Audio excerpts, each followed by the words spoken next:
for months, the grit, the strength of New Yorkers, the amazing ability in this crisis to keep fighting back no matter what has been thrown at us, the compassion, the decency. So those are the things we should celebrate. We're going to talk today about some of the challenges too, the trauma, the pain, so much of what people have been through. We're going to particularly focus on our kids and everything they are dealing with in the midst of this crisis. But before we get to that, I want to talk about what we're doing to try and beat back this disease once and for all. Because in the end, it's the first, second, third topic every day is how do we fight this disease? How do we get to a point where we can really get back to normal in this city?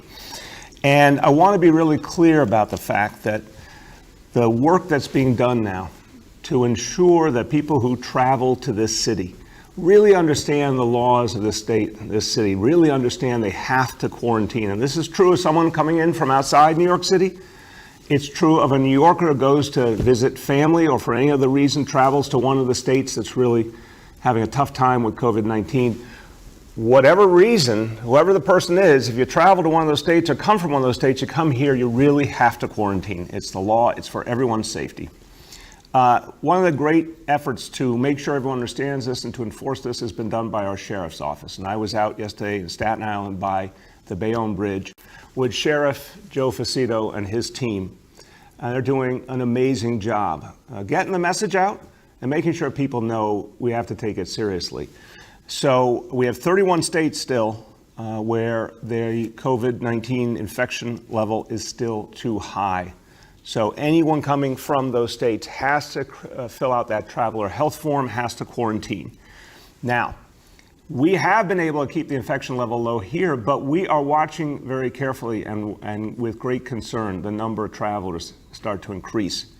And right now, we think about 20% of the COVID-19 cases in this city are associated with people who have traveled. So I want to be clear, Sheriff's Office is going to be out there in force. They've done 3,000 vehicle stops already. They'll be doing a lot more. They're getting a lot of compliance from motorists, and I want to commend everyone. Everyone's paying attention and doing the right thing. There's only been a need so far for 2 summonses. And at the same time, what the really good folks at the Sheriff's Office are doing is handing out masks for free. So they're educating people, they're reminding them of the law, they're helping them to stay safe. And if someone won't comply, then they're ready to provide the penalties. Now, I just want to say to everyone, since we all know the most important thing we can do together is beat back the coronavirus, the best thing to do is if you don't need to travel to one of those affected states, just don't. Don't do it now. Wait till they end up in a better situation. But if you do need to travel or you have traveled recently, please follow the rules for the good of everyone, yourself, your family, your community. And again, Sheriff's Office will be out there reminding people how important it is and making clear people understand it is the law.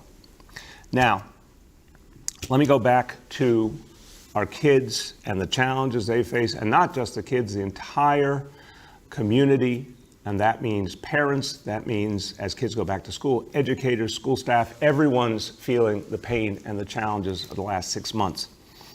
And that means we have to address the mental health needs of our school communities, starting with our kids. And we have to remember that there is no health without mental health, something our First Lady reminds me all the time. When we talk about keeping people safe, we talk about keeping people healthy, we need to see that as not just protection from the coronavirus or physical harm, but protection for people's mental health as well. And so today we announce the Bridge to School Plan. And the Bridge to School Plan makes clear that from the very first day of school, the mental health needs of our kids and our school communities are going to be front and center. And it's support for students, teachers, principals, for the whole community. And I need everyone to understand, when we talked earlier in the week about the comparison of New York City's approach to opening schools with the entire world, we looked literally at examples from around the world. We took the best, strongest practices from different countries, combined them into a gold standard here to make sure our schools are healthy and safe. When we looked at that, we put mental health right there in the mix because we knew our kids couldn't be healthy unless they were getting that mental health support. So that gold standard continues to be built every day. And here to talk about what we're doing to support our kids, someone who I think everyone knows has been a champion for the mental health needs of all New Yorkers and has reminded us every single day that we have to focus on mental health. It's been swept under the rug for too many years, and now it's getting the attention it deserves, and that's in large part due to our First Lady, Shirlane McCray. Thank you, Bill. When we brought social and emotional learning to every New York City classroom last year, it came from a really simple idea. Children learn best when they're healthy in every way, and when they have a sense of emotional well-being. Now, most of us adults remember that when we were in school, we didn't have math or science on our minds all the time. Our young people today don't either. They're learning to manage relationships and thinking about their friends, their siblings, and their parents. On the first days of school, some of our students are going to feel upbeat and joyful. Some will feel lonely. They might be afraid of getting sick. Some may be angry or are afraid about not having their usual school activities. Many students are worrying about whether their families will have a stable place to live, or if there'll be enough money for a new shirt or sneakers. And in New York City, we know that educating our kids, really educating them, means helping them deal with all those feelings that are part of their life.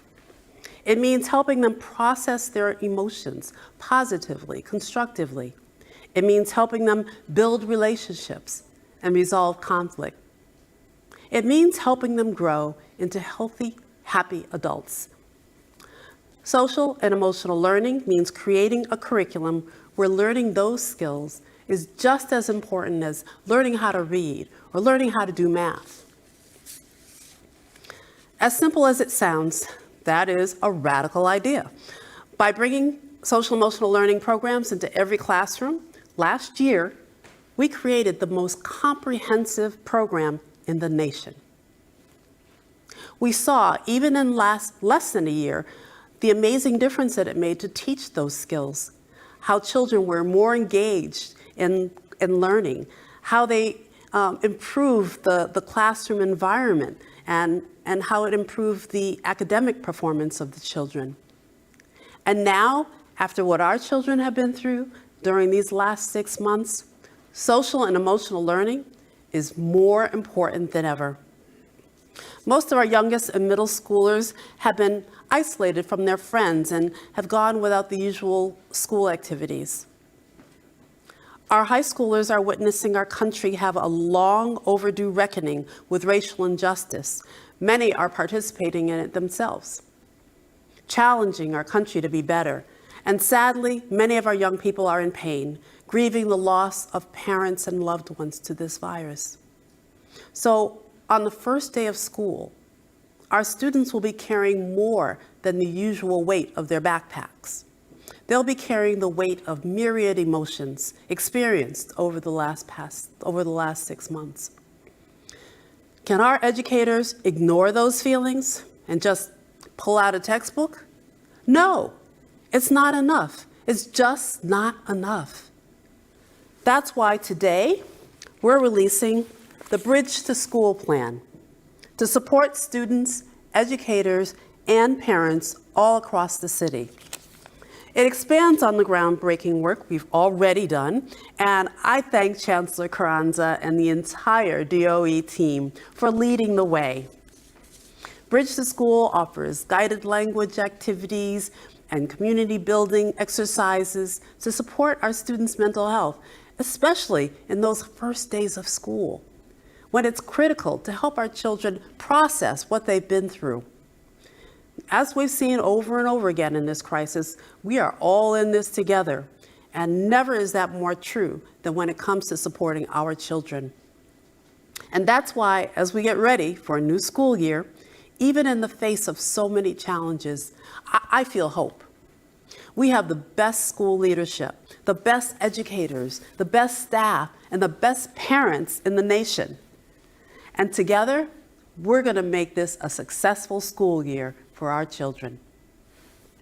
Back to you, Bill. Thank you so much, Shirlane. And you could hear, everyone, the clear hope and belief in our kids, the belief we can do right by them, and the understanding we can only do right by them if they're there with loving, caring professionals who can help them and support them. And this is part of why the Chancellor and I have been so adamant about the value of bringing kids back into school, because so many of these kids need support that just can't be provided remotely. It needs to be provided by extraordinarily committed professionals, and we're going to help those professionals to be ready to be there for the kids.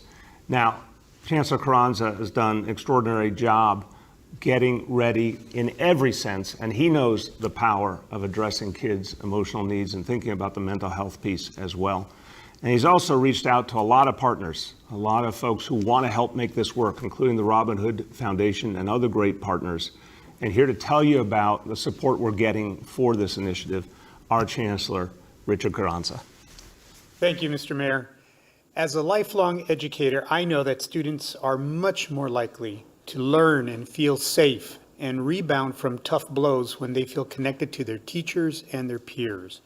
Supporting students socially and emotionally improves not only their academic progress, but prepares them to succeed in life. Even before this pandemic, the majority of our students faced trauma every day. Poverty is traumatic.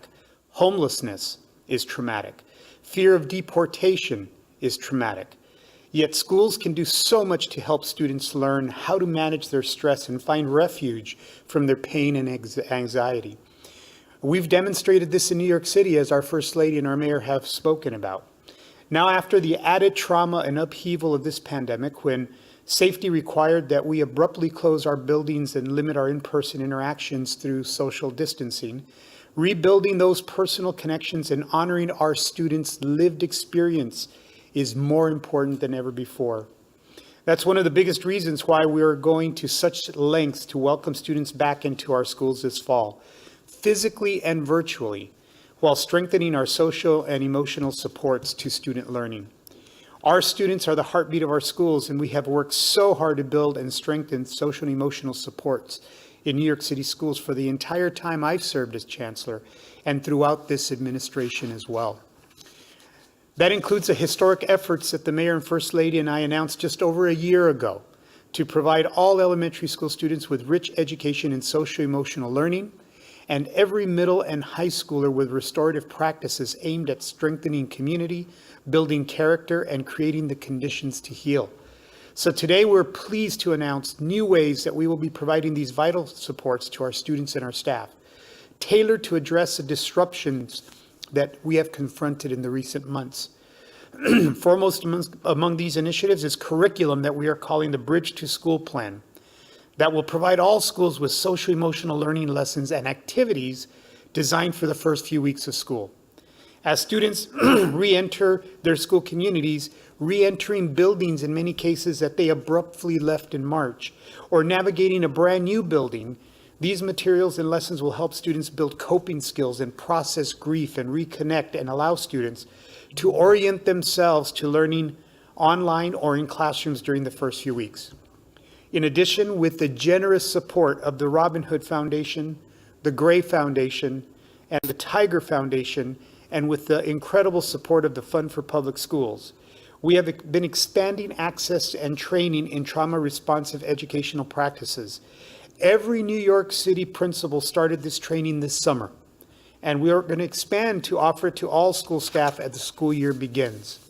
Finally, in partnership with Child Mind Institute, we will launch a helpline for educators and school staff to call to consult on best practices and classroom strategies for assisting students with their mental health and wellness. Staffed by mental health professionals, this hotline will help schools get immediate answers to urgent questions and concerns that they have for their students. So together, through these efforts, we will build and we will strengthen our connections to restore our school communities this fall, whether students are on site or online, to help New York City school students build a strong and healthy future. As the largest school district in the country by far, and the only major urban school district in a position to reopen its public schools, our focus on SEL is another way in which we are setting the gold standard during this unprecedented time. Thank you so much, Chancellor, and thank you for all the work you and your team are doing, and thanks again to all of the partners who are giving us so much support in this crucial moment. Now, again, it all comes back to the extraordinary effort in this city to fight back this disease. And every New Yorker is participating in some way, and that's why we have gotten as far as we've gotten. And what we're focusing on now is neighborhoods that need particular attention to make sure we keep the infection levels low there. And we've seen that when we apply focused efforts of our health department and our test and trace core, it makes a huge, huge difference. So I want to talk to you about a couple examples lately. And obviously, a week or two ago, I talked to you about Sunset Park, Brooklyn. And that was an area where we had a particular concern. We saw some evidence that caused us concern. We sent the test and trace core in a very big way, and with folks who spoke multiple languages and could connect with the community. This is part of what we call our hyper-local strategy, really focusing on specific areas, even specific blocks where there's a concern. In the course of this blitz in Sunset Park, Brooklyn, our test and trace team knocked on over 16,700 doors, made sure that folks in the community got testing to the level of 8,500 new tests in just that one community. And now, as more and more people have gotten tested, we're seeing a clearer picture, and it's a better picture. So now the 7-day rolling average for that community is 2.5%. So it's more than the citywide average, but thank God not by a lot. And this is a really good sign that that additional outreach, that additional testing allowed us to get a fuller picture and also encourage folks who did need to safely separate to do so. And that support was there for them. We've applied the hyper-local strategy as well in Borough Park, Brooklyn, and that's continuing now. And again, we saw some concern there at a particular location. That follow-up has been intensive. Good news again, 7-day rolling average for that community is 2.5%. So again, we see results that give us some comfort, but more work is being done. There have been a number of cases identified, and so the test and trace effort is going deeply into that community, and free mask distribution as well to make sure everyone knows how important it is. So 2 examples that are working, a lot more to do. But again, they work best when we go deeply into communities, engage people often in their own language, and get people to join us in being vigilant and following through for the safety of all. I'm going to talk about our daily indicators in a moment, but I want to just take one moment before we do to talk about an extraordinary anniversary today, 100 years. The women's suffrage movement fought for so long. And on August 26, 1920, 100 years ago today, the 19th Amendment to the Constitution finally adopted. And it gave women the right to vote. But we, I think, all now know our painful history. Not all women, only white women, women of color excluded. And they had to fight for many decades more.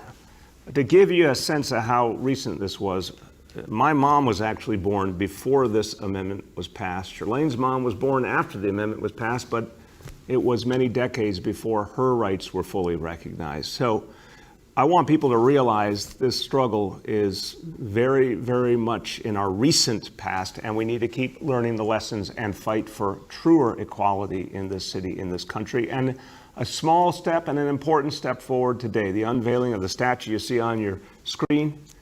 Susan B. Anthony, Elizabeth Cady Stanton, and Sojourner Truth, represented as the great historical figures they were. But what's interesting here is it's not just to celebrate this crucial anniversary, it's also the first time there has been a statue of real-life historical figures who are women in Central Park. Central Park has plenty of statues of men. It even has some statues of fictional women. This is the first time that actual women who changed the world are being honored and represented. So an important day for this city, and more such statues will be coming in the future to actually represent our whole history. Okay, with that, let's turn to our indicators.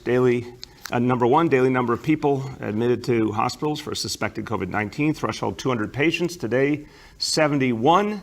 And the confirmed positive rate for COVID-19 among those patients, only 2.78%. Number 2, new reported cases on a 7-day average, threshold 550 cases. Today's report 233. And number 3, percentage of people testing positive citywide for COVID-19, threshold 5%. Today's report 0.83%. Few words in Spanish. El coronavirus ha causado mucho dolor para las familias de la ciudad de Nueva York. Por eso vamos a entrenar a nuestros maestros para que puedan ayudar a nuestros niños con los efectos emocionales que ha causado la pandemia. Es importante que nuestros niños reciban una educación social y emocional, además de académica. With that, let's turn to our colleagues in the media, and please let me know the name and outlet of each journalist. Hi all, we'll now begin our Q&A. As a reminder, we're joined today by First Lady Shirlane McRae, Chancellor Richard Carranza, Health Commissioner Dr. Jabe Choksi, Senior Advisor Jay Varma, Test and Trace Chief Equity Officer Annabelle Palma, and Sheriff Joe Facito. With that, we'll go to Rich Lamb from WCBS Radio. Good morning, Mr. Mayor, and all on the line. How you doing, Rich? I'm doing okay. So, here's a question generally, a little bit more general on the schools. So, 1,100,000 students, 75,000 teachers, I think 1,800 schools. Is it reasonable to believe that even if you're able to open schools on September 10th, how can it last very long with that many kids involved, that many teachers? There's got to be some cases that'll arrive. You expect shutdowns, Yeah, Rich, it's a good question. Look, I mean, we're looking at what we see around the world. Of course, there'll be instances where there'll be an infection and it has to be addressed in a specific classroom. So this is the way we've set this up. If a kid tests positive, that specific classroom is handled, not the whole school. If you have multiple instances in a school, that's a different matter. But again, part of why it's so important every day to pay attention to these indicators, to the science, to the data, is it shows us we've been able to beat back this disease. And so I think it's fair to say you're going to have schools where you won't have cases for quite a while. The good news is if we need to, in any instance, address a specific case, it's a limited period of time. We all know the quarantine period is 2 weeks. And then people are back in action. So, yeah, we'll have challenges, undoubtedly. But I think we see a lot of good examples from around the world of those challenges being managed well and us being able to provide kids what they need. And today's an object lesson. You cannot provide social emotional learning, you cannot provide mental health support the same way remotely as you can in person. And our kids deserve that support. Go ahead, Rich. So the second question is about the stops from the people from out of town. How do you arrive, or how has the 20% figure been arrived at in regard to the the cases being connected to those who've come in from out of town or those who've traveled and come back? It's a great question, and I'll turn to Dr. Varma and Dr. Choksi to give you a sense of where we're getting that indicator from. Go ahead, Dr. Varma first. Sure. Thank you for the question. This is done through interviews. So anytime a person is newly diagnosed with a coronavirus, they're interviewed by our test and trace team. As part of that interview, they are asked about their travel history. Now, it is very difficult to know with 100% certainty that a person who traveled definitely got it at the location that they traveled to. But based on the history that they give and the other exposures that they report, we then try to assign a case to whether it did travel or not. So as the mayor has reported, that number is around 20%, and it's been at that rate for the past few weeks. Dr. Choksi, you want to add? No, sir, that's exactly right. Nothing to add. Great. Go ahead. Next up, we have Gloria from New York One. Good morning, Mr. Mayor. I want to ask you about a report we have out this morning that the City Council will be amending language in the chokehold bill, which you recently signed. First, what you know about it, what you can tell us, and what you can say to the advocates and people who had been supporting this bill for many years and are now seeing it change to accommodate some of the concerns of police. Well, Gloria, I'd say this is concerns that go far beyond only one piece of our city. The conversation over the last month or two has been about the need to have constant reform and improvement in the relationship between police and community, and also the need to address the growing problem of shootings and gun violence. I've heard from so many city council members, so many community leaders that they're deeply, deeply concerned and they want to address both these needs simultaneously. Details, I understand, will come out in the course of the day, but the chairman of the Public Safety Committee in the council, Donovan Richards, is taking the lead on this. And clearly, the crucial reform in the original legislation continues. Chokeholds will be illegal no matter what. As I understand, the focus here is just on some clarification on the issue of diaphragms. Okay, if I could also follow up on another NYPD related question. My colleague Courtney Gross reported some numbers that we got exclusively yesterday showing that there has been a significant decrease in the amount of time that it takes officers to respond to crimes in progress. So I know we've been having discussions about whether or not there's been a slowdown, and you have sort of acknowledged that there has been a problem. Now that we have these numbers to confirm that, what can you say about it? And do you acknowledge that police are taking longer to do their job these days? Well, again, I want to be careful when you said, quote unquote, sort of acknowledge. I want to be careful. I've said that there are tremendous challenges right now and a perfect storm of problems, and that our officers are trying to manage all of these realities and make sense of them, including without the normal supports that typically exist in the criminal justice system. I've been asked about the quote-unquote slowdown, and I've said I've seen something that was a systematic slowdown. This is not what I'm seeing here. I'm seeing a lot of challenges, a lot of attempt to navigate them.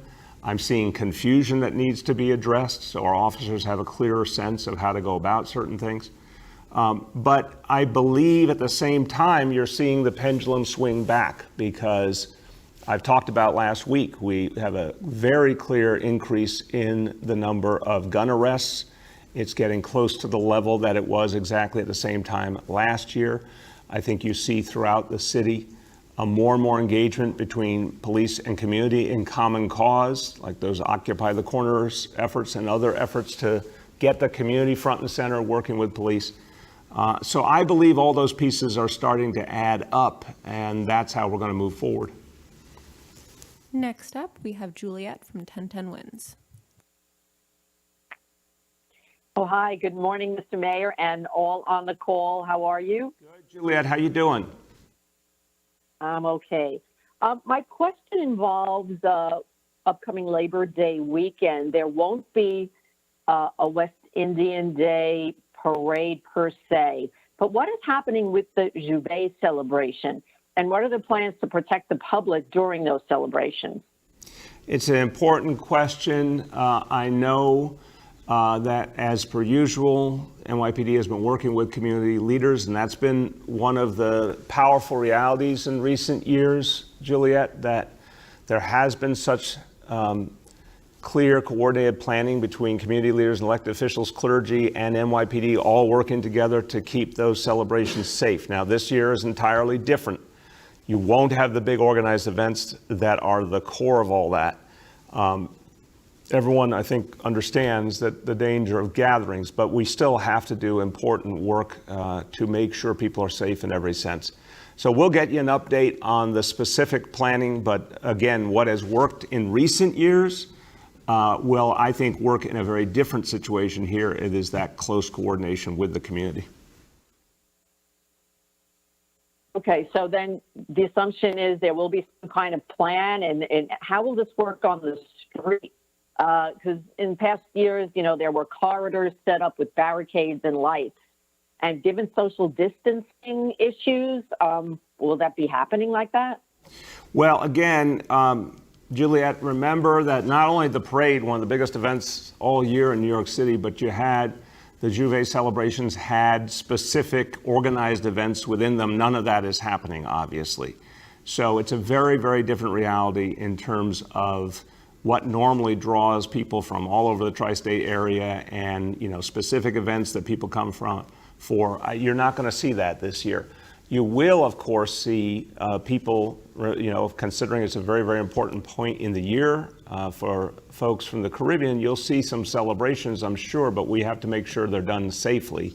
And that's the plan that has been worked through with community leaders and continues to be. So we'll get you an update on that in the next few days so you have a sense of how that's going to look. Next up, we have Brian from Cranes. Good morning, Mr. Mayor. How you doing? Good. How are you?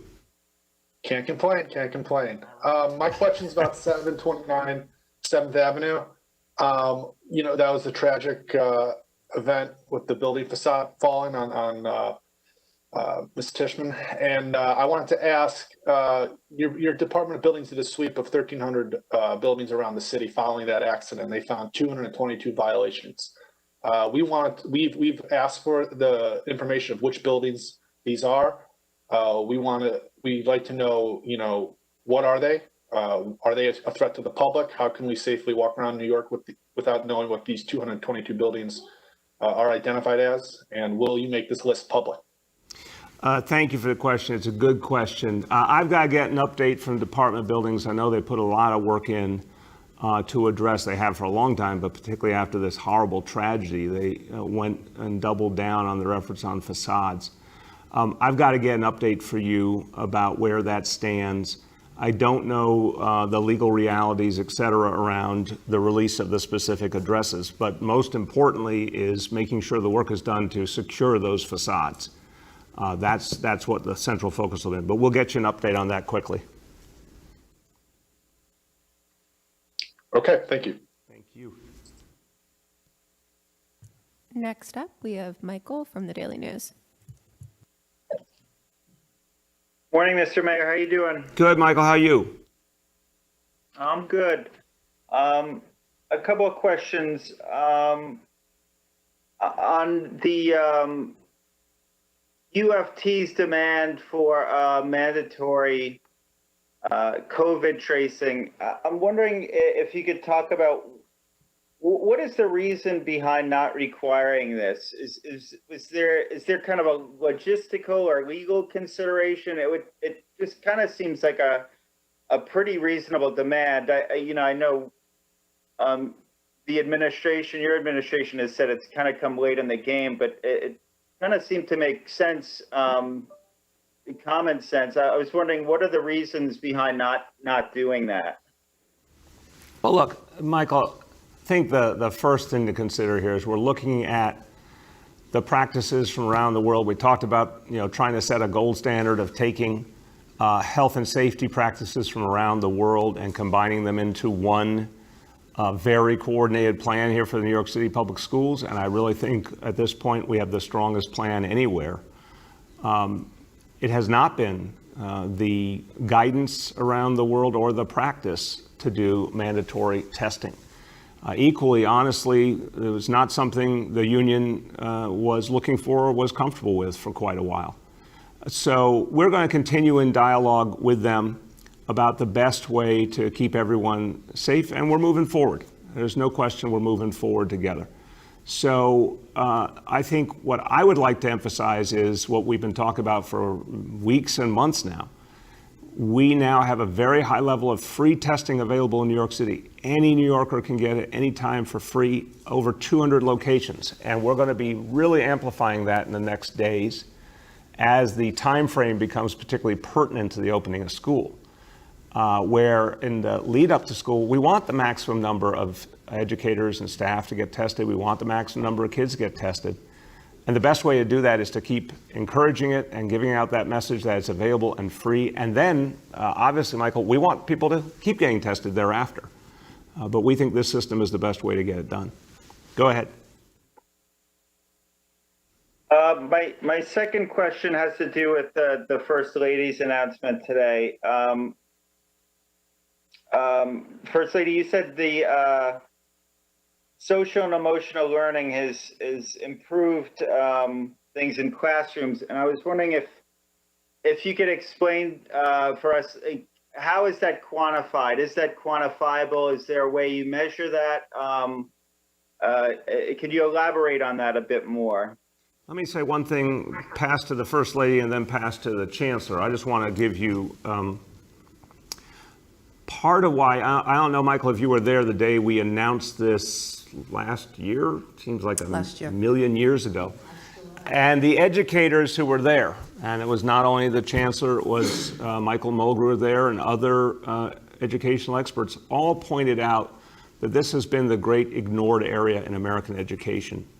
And that, in fact, things like having an orderly, productive classroom and opening up kids' ability to learn very much connects to their social and emotional well-being and addressing those issues.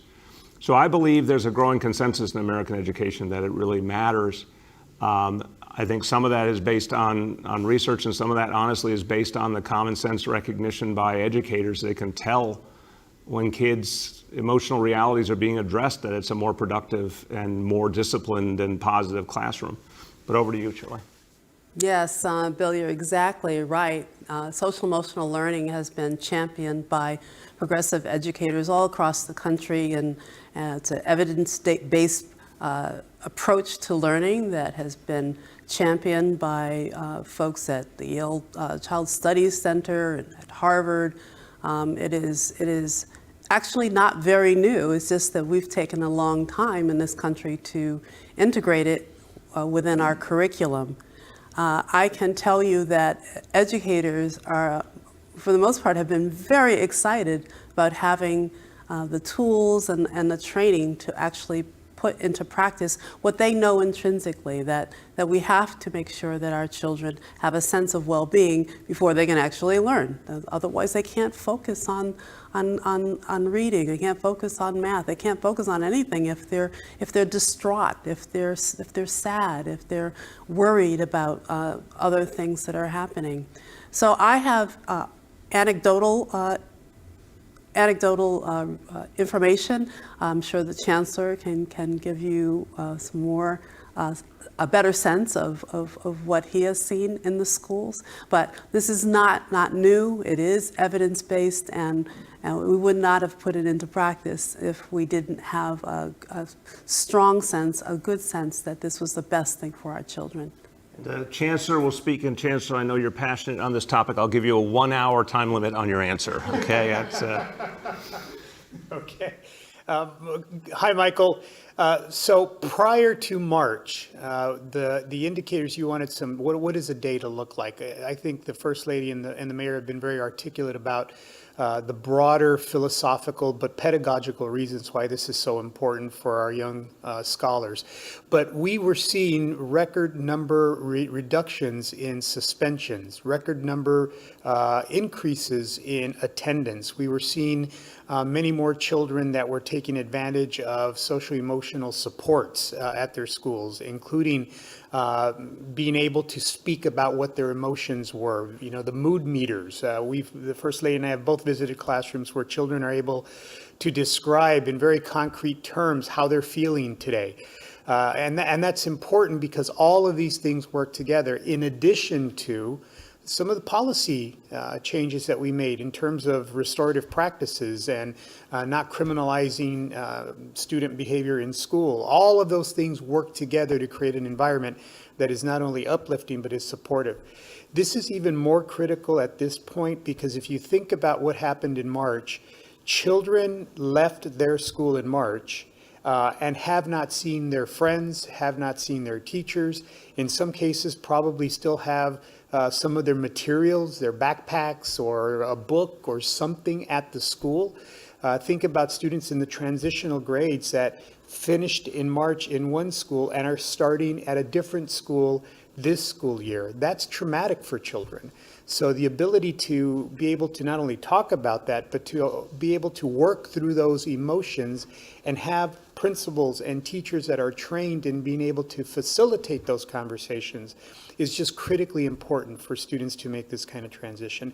And that's why we're so excited about this announcement today. You kept it under 1 hour. I'm impressed. Go ahead. Next up, we have Katie from the Wall Street Journal. Hi, good morning, everyone. My question is for the chancellor and if the mayor wants to comment. So Brooklyn City Councilman Mark Traeger tweeted a little while ago that he's heard from different administrators at schools, and they said that the ventilation inspection is actually, the teams, they're actually just putting toilet paper on yardsticks to test for ventilation. I guess you could see if there's air flowing, but I just wanted to see if that's correct. And if it isn't, could you explain a little bit about what does it look like when someone goes in and tests for ventilation? If you could just explain that a little bit. Chancellor, and then Dr. Choksi or Dr. Varma might want to add in as well. Go ahead. Sure. Thanks, Katie. So there are a number of different processes that are happening to check the ventilation. We spoke yesterday about the teams that are going in. These are licensed, certified engineers that are using equipment. They're looking at CO2 levels. They're looking at airflow. They're looking at what the HEPA filters look like. We also have Department of Facilities and SCA that are making sure windows that have previously not been able to open or on purpose were locked down are now operable. You can open those windows. So it looks a lot of different ways. And what I would say is, look, there's, I don't think, one elected official in New York City, it doesn't have my cell number, it doesn't have my email number. If there is a concern that you're hearing about, call me. Send me an email, and I guarantee you we will be on it. We have said on numerous occasions that we are, the primary concern for us is the health and safety of our students and our staff, and that is especially true as we talk about the facilities inspections as it has to do with ventilation. Dr. Choksi or Dr. Varma, you want to add? Yes, Mr. Mayor. I'll just add briefly, when we look at the science around what works with respect to adequate ventilation to help prevent the spread of COVID-19, so much of that has to do with the simple idea of improving airflow. So just as the chancellor has spoken to, there are many different ways that one can do that. We're particularly interested in making sure that windows are open where they can be to increase the circulation of air from the outside, as well as making sure that the indoor ventilation systems are maximizing airflow as well. So we'll continue to partner with the Department of Education as we follow the science on this topic. Dr. Varma, anything to add? Can't hear you if you're adding. This may be the classic on mute situation. Dr. Varma, anything to add? All right. Now, again, I'm going to take that as a no. Katie, I think it's important to note that, we're now in the third month of the work on ventilation. The first run through by custodians was June 3rd. The work has been ongoing over the summer by the custodial teams and the School Construction Authority. The action teams now are reviewing every school, every classroom as a final check before liftoff. And so the whole idea here is to make sure that every classroom is ready. And again, if we think any classroom is not ready or needs more work, it will be held offline until it is ready. Go ahead, Katie. Can I get a quick follow-up that doesn't count as my second question or no? It's the rule's pretty clear. You get a second question, either following on your first or a brand new topic, whatever you like. Okay, I don't want to pile on about the toilet paper, but I will ask instead about perhaps a more important question about a little bit more details on the training for teachers, specifically for the social emotional trauma that children and teachers have experienced as well, given how many teachers died of COVID. But when will that training happen? I know that you began part of it last year, but will it look different? Is it separate? Because I just reached out to a bunch of teacher sources. They haven't heard anything about it yet. So if you can give a little update on when they can get specifically trained, and also how this will look with remote, hybrid, mixing that. Yeah, good question. I'll start and pass to the chancellor. The reality, Katie, with so many of these things is we start immediately, but it is ongoing by definition. It's constantly crucial, and there's no profession where there's constant professional training, updating of the training more than an education. And we certainly value that here in the city. And we're going to make sure that these resources are available to teachers whenever they need them. Go ahead, Chancellor. Yes, so Katie, principals have already been trained. All 1,600 principals have been trained over the summer. Teachers are on summer break, so it's not surprising they would say they haven't been trained yet. They will be trained. There is training that happens before students start. So teachers will also be trained. They will have access to the curriculum. That curriculum will be available on day one with a resource guide. And lessons are for remote and for hybrid. So they'll be in multiple formats so that teachers can utilize them in both ways. And we're going to continue to train not only teachers, but we're going to train school staff as well. So teachers, this is coming. The materials are ready. Principals have already been trained. And this is going to be hand in glove with what we're doing academically this year with our students. Shirlane. Yes, I don't know if Chancellor mentioned that nearly 5,000 teachers have been trained already. The training in SEL began last year, but this additional training, this is where the principals have been trained, and we will continue the training that was started last year and expand on it so that teachers will have additional tools, additional ways to integrate social emotional learning into the curriculum going forward. Thank you. Go ahead. For our last two questions, we'll start with Jake from Gothamist. Hey, good morning. I have the first question is about policing. You've said repeatedly that you want the NYPD's disciplinary process to be more speedy, more transparent, but it's been 4 months since Officer Francisco Garcia was put on modified duty after assaulting a New Yorker while enforcing social distancing. That was in the Lower East Side. What is happening in that case, and is this length of an investigation acceptable to you? Yeah, Jake, as I understand it, it's the first case up as the disciplinary process, the trial process resumes. We obviously had a huge disruption. I mean, everyone saw it in everything. And the normal process of disciplinary trials couldn't happen the way it would. Now it is starting again. That case will be adjudicated. I expect it to be adjudicated quickly. It's an important case and one that I think was very troubling to a lot of New Yorkers. So I think you can expect to see results on that relatively soon. Go ahead. Okay. I would be curious when exactly that process is resuming, but I also have a question on testing, which is that the latest data from DOH indicates only 50% of tests are coming back within a 3-day median period. And so is the city considering using the rapid saliva tests that the NBA and Illinois have tried, especially within congregate settings such as schools? It's a great question. I appreciate it. I'll start and turn to the doctors. Jake, first of all, Dr. Choksi and Dr. Varmo confirmed the last I heard that we were coming in under 4 days as an average for the city in terms of test turnaround. They can give you the latest on that. Clearly, we've had to date, faith that the diagnostic tests have been the best quality tests available, and when we have quick turnaround, that's been the optimal choice.